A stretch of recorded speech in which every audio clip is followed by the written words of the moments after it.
Hello everyone, আসসালামু আলাইকুম। আজকে আপনাদের সাথে শেয়ার করব কিভাবে কাঁচ মাছের চচ্চড়ি করা যায়। তাহলে আসুন শুরু করি। প্রথমে কাঁচকি মাছগুলো ভালো করে পরিষ্কার করে ধুয়ে নেব। তারপর একটি কড়াইয়ের ভিতর দিয়ে দেবো পরিমাণ মতো তেল এবং পেঁয়াজ কুচি দিয়ে ভালো করে নেড়ে চেড়ে হালকা ব্রাউনিশ কালার করে নেব।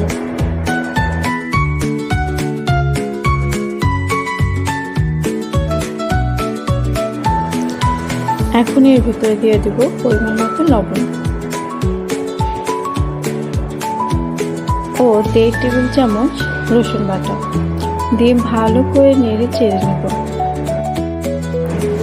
এরপর দিয়ে দেব 1.5 টেবিল চামচ জিরার গুঁড়ো দিয়ে ভালো করে নেড়ে চেড়ে মিক্স করে নেব। এখন এর ভিতরে দেব 1 চা চামচ হলুদের গুঁড়ো ও 1.5 চা চামচ মরিচের গুঁড়ো দিয়ে ভালো করে মিক্স করে নেব। এরপর এর মধ্যে দিয়ে দেবো পরিমাণ মতো পানি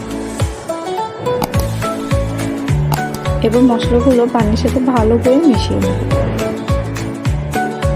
এখন এর ভিতরে দিয়ে দেবো আগে থেকে পরিষ্কার করে রাখা কাঁচা মাছগুলো দিয়ে আলতো হাতে নেড়ে ছেড়ে কষিয়ে নেব।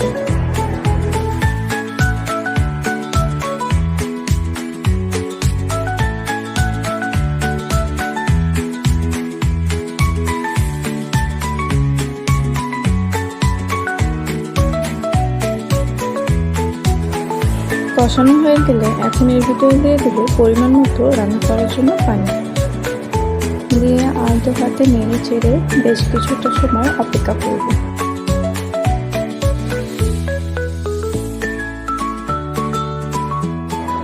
এবার পানিটা ফুটে আসলে এর ভিতরে দিয়ে দেবো কয়েকটা কাঁচামরিচ।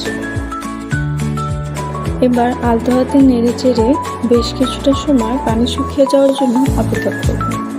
ব্যাস, পানি শুকিয়ে গেলে এখন গরম গরম পরিবেশন করব।